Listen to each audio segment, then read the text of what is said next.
Eu te perguntei pelo crescimento no número de interessados em clubes de tiro a partir de janeiro desse ano, quando assumiu Bolsonaro.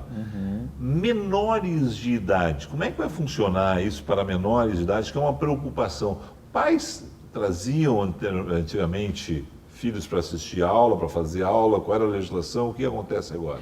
Como é que era pela Lei 10.826? Ela já estabelecia que o menor de 18 anos ele poderia também ter acesso, só que dependeria da autorização, além da autorização dos pais, da homologação judicial.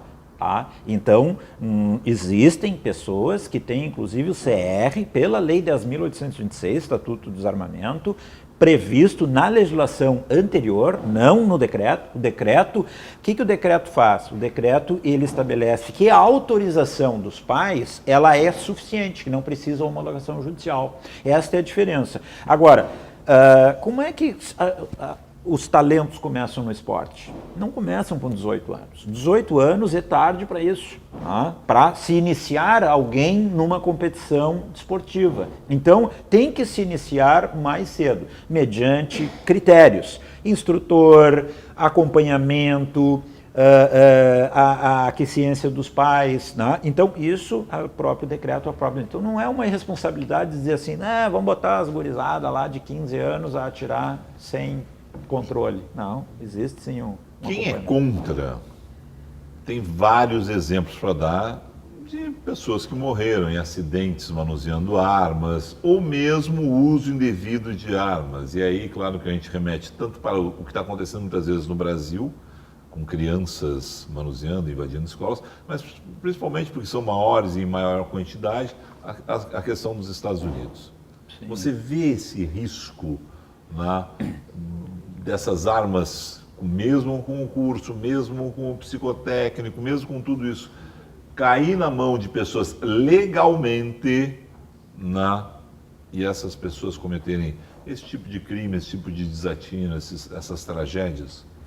Olha, eu vejo que existem mecanismos dentro da legislação, o decreto 97/85, ele é muito claro em relação às tipificações penais que existem para o acesso com falta de cautela e o uso irresponsável dessa arma. Não é a disponibilidade. Então, quem faz um curso, quem tem uma formação, quem treina, quem tem a orientação, vai e sabe das cautelas que tem que fazer.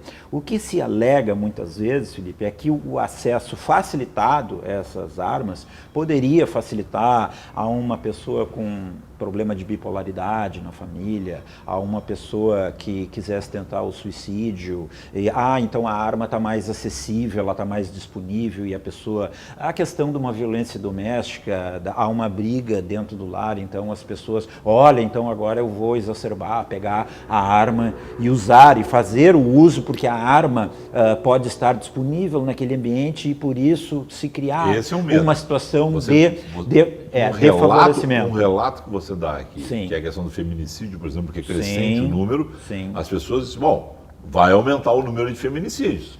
Bom, o que eu coloco com muita tranquilidade em relação a isso é de que as pessoas tendo a cautela, a guarda adequada e o acesso restrito a essa arma, porque isso é assim, se tu tem um cofre digital, tá? Tu aperta ali 4 botões, tá? 4 dígitos e tira essa arma carregada, ela está pronta para o uso, tu tem um acesso imediato. Tu está resguardando de todo esse tipo de situação de sujeito indevido, da empregada que foi lá, roubou tua arma, mexeu, foi lá, arrumou. Então a arma não deve estar solta na gaveta, no armário e etc e tal. Não deve estar disponível para as pessoas que têm algum problema. Os próprios exames psicológicos de avaliação periódica, eles são capazes de detectar. E as pessoas que se sentirem ameaçadas dentro do seu lar, olha, o marido está fora da casinha, faz uma denúncia na Polícia Federal, registra o fato, a Polícia Federal vai requerer o exame psicológico e não só a capacitação técnica, mas o exame psicológico e verificar. Se esta arma representar perigo a esta pessoa, ela pode ser cancelado o registro, porque essa pessoa não apresenta a condição ideal ou para guarda ou para o emprego e para o uso de arma. Vou repetir a pergunta, vamos lá. Mais pessoas armadas nas ruas, não vai aumentar o número de mortes devido aos confrontos armados? As pessoas não vão estar... Tá. Eu acho muito, muito interessante a tua pergunta. Vou insistir nisso aí, porque é uma tese... Vamos colocar para os nossos ouvintes agora com toda a clareza. Eu vou perguntar uma coisa aqui para os nossos telespectadores. Se nós tivermos mais veículos na rua, nós vamos ter mais acidentes. Se nós não tivermos mais aeronaves circulando, o risco também não aumenta de acidentes. Bom, muito bem. Não é por isso que nós vamos prejudicar o transporte com aeronaves, com veículos e etc. e tal. Mais armas, pode haver mais confrontos e mais, nesses confrontos haver mais mortes, pode crescer o número de mortes? Bom, pode. A resposta é, pode sim, tá? Mas eu não vejo qualquer problema nisso, porque a pessoa é que vai decidir se ela quer o confronto, se ela não quer usar arma, ela não precisa usar. Ela pode deixar a situação dela no status quo em que ela viveu até hoje, porque ela não é obrigada. Se nós tivéssemos, o decreto estivesse dizendo, olha, decreta que todo mundo tem que andar armado aí agora nós vamos armar toda a cidade, toda a população e tal. Não, é uma deliberação de quem quiser fazer. E o risco da pessoa ser flagrada no momento de distração, arma roubada, essa arma cair na mão do bandido? Olha, nós entramos dentro desse mesmo conceito. Eu acho que um veículo roubado também, né? Nós não podemos cercear por isso. Nós temos que lutar por uma sociedade mais justa, mais organizada, mais educada. Então, disciplinada nesse sentido de fazer com que essas pessoas estejam aptas. Nós não temos como proibir veículos, não temos como proibir drogas, não temos... Ela já é proibida. Agora, isso aí não cerceia, não limita o uso. Não adianta fazer uma legislação impedindo esse acesso a armamento, porque o armamento vai entrar clandestinamente, ele vai circular igualmente. Só que hoje ele circula preferencialmente na mão de bandidos, de criminosos que estão achacando a população, que estão tomando as coisas da população, inclusive as suas vidas, covardemente, como muitas vezes se verifica, e as pessoas sem a possibilidade de se defender, sem a capacidade de se defender. Hoje o decreto prevê um armamento mais adequado, com calibres mais adequados, em que essa efetividade possa ser feita pelo cidadão devidamente habilitado. A habilitação, ela é uma condição essencial para que eu tenha o benefício do uso da arma. Senão eu posso ter realmente todas essas questões, todos esses problemas, Felipe. Depois do intervalo comercial, a gente segue conversando com o Dempsey Magaldi, instrutor de tiro, diretor de escola de tiro, a mais antiga escola de tiros para civis do Brasil, criada pelo pai dele, desde os 18 anos ele está aqui trabalhando.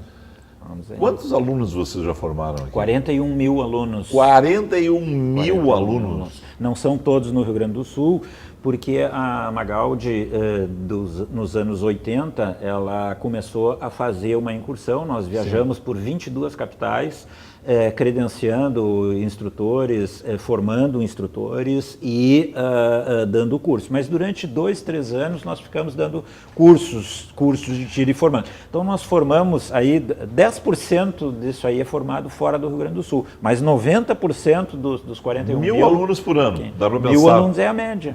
É a média que se forma. A gente volta em instantes com Dempsey Magaldi aqui no Bate-Papo.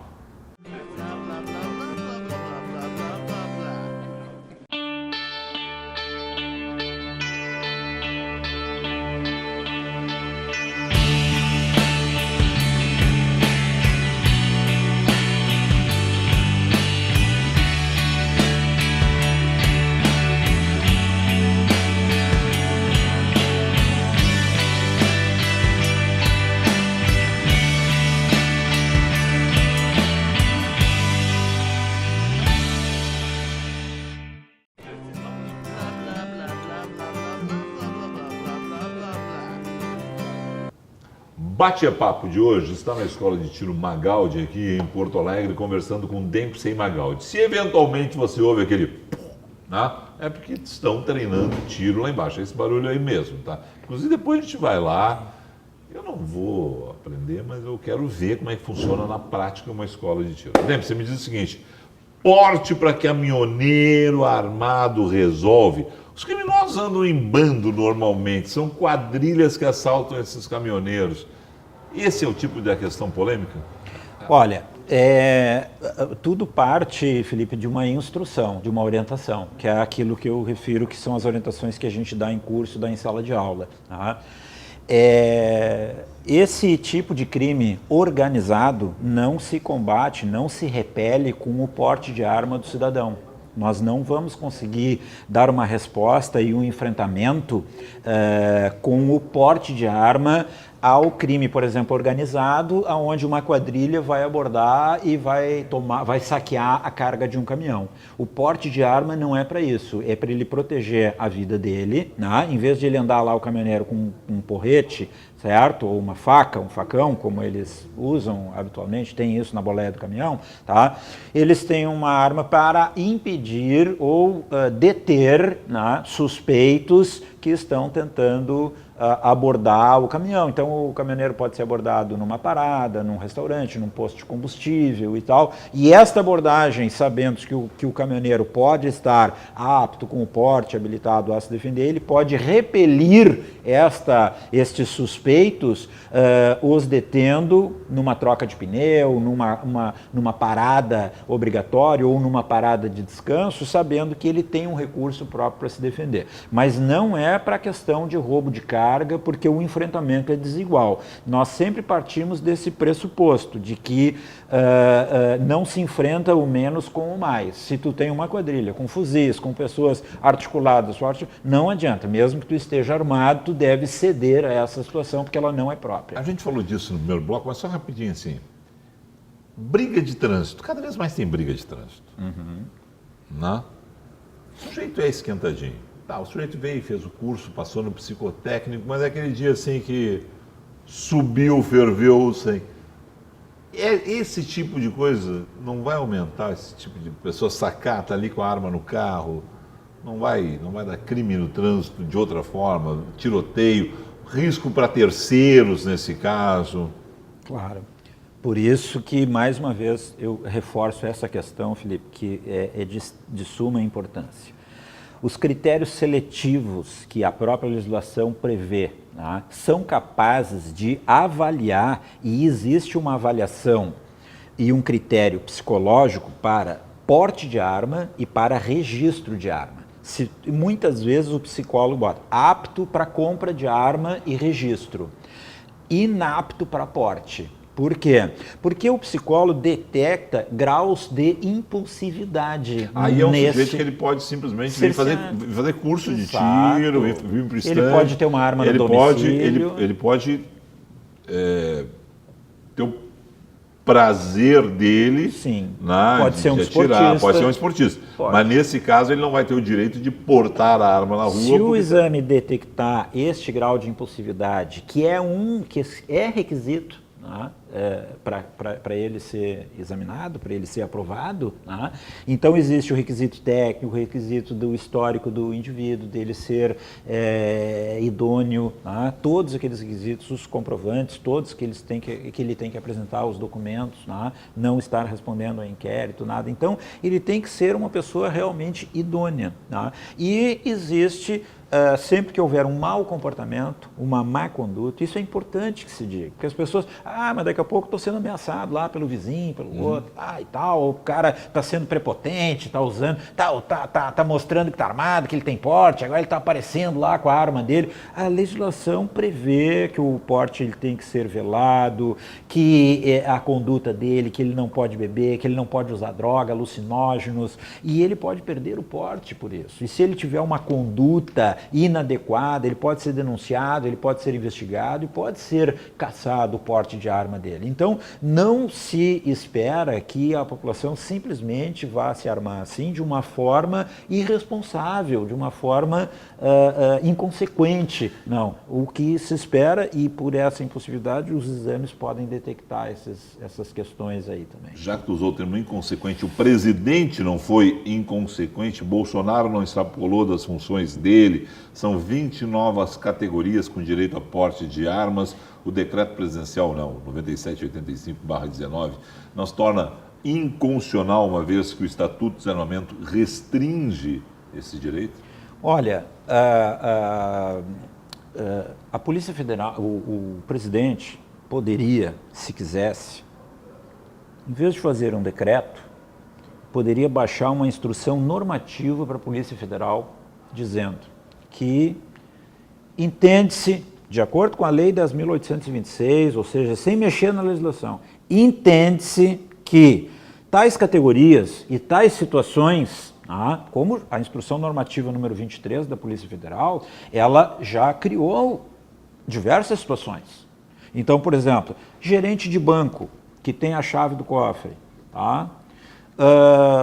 comércio de armas e munições, isso a instrução normativa já orienta a autoridade policial a deferir o porte de arma.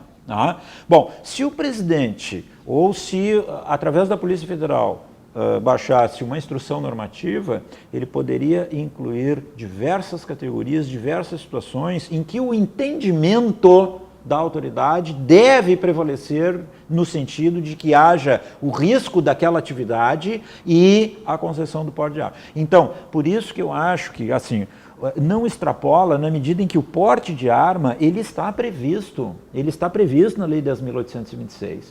E, inclusive, o porte de arma dos atiradores, independentemente do decreto,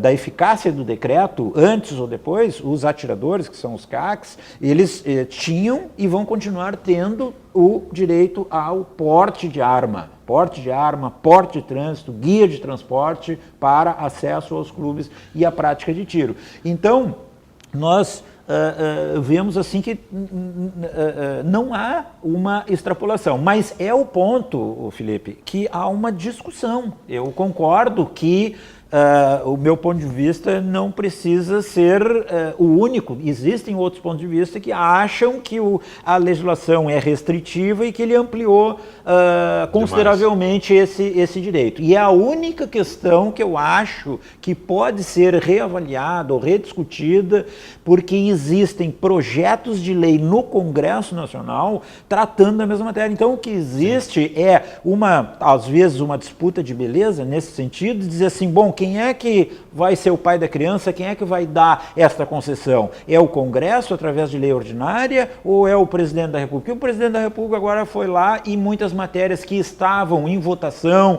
PL 3722 e uma série de outras questões, o porte de arma dos advogados tem um projeto de lei lá no próprio Congresso Nacional para ser votado, o porte de arma para os advogados. Então, já existe, para os ruralistas também existe, o deputado Ivan Hartl já propôs ali também e tal. Então, tudo isso, na verdade, o que o presidente propôs, o Congresso Nacional está lá, está votando. Então, aí é que fica uma divergência. Já que você citou aí os projetos do Congresso, muitos congressistas, até o chefe da Casa Civil, Onyx Lorenzoni, diz seguidamente nas entrevistas dele, eu fui aluno do delegado Magal, de lá em Porto Alegre e tal, porque ele era veterinário, ele andava armado exatamente porque... E vou até te contar, fazer até um reparo assim, se o Onyx Lorenzoni está vivo hoje, é porque ele estava armado numa determinada situação. Isso eu estou dizendo aqui, que eu sinto à vontade para referir esse fato, porque ele já referiu esse fato junto comigo em debates sobre desarmamento lá em 2006, em 2005, antes do referendo. E ele foi assaltado, foi na clínica dele, sim, aqui no Menino Deus, ali na Getúlio, e quando o indivíduo partiu para cima dele, ele chamou a brigada até chegar ao local demanda um tempo, e ele ele estava ali com o indivíduo. Quando o indivíduo partiu para cima dele, ele sacou a arma e conteve esse indivíduo com a arma, assim, ele foi para degolar ele foi para o pescoço dele. Tá? E aí, quando ele foi fazer isso, o Onyx segurou ele na arma, tá? E disse assim, se tu vier, eu te mato. E aí ele achou e largou porque ele estava preparado. Porque ele estava com a arma ali naquele momento. Então, se ele não tem a arma naquele momento, poderia ter perdido a vida, poderia ter sido escalpelado, como foi aquele brigadiano lá na Borges de Medeiros, lá naquela confusão do Movimento Sem Terra. Lá. Essa situação de vários congressistas terem projetos dá uma tranquilidade você pensar o seguinte, olha, no Congresso muda essa situação, se precisar do Congresso hoje, porque o presidente fez um decreto, agora vai para o Supremo Tribunal Federal, várias questões que estão dizendo que são inconstitucionais, né? Uma coisa são lá os 11 ministros, agora no Congresso você imagina que com o tema em debate passa na casa, pelo conhecimento que vocês têm do número de deputados que andam armados, que já fizeram cursos, que têm consciência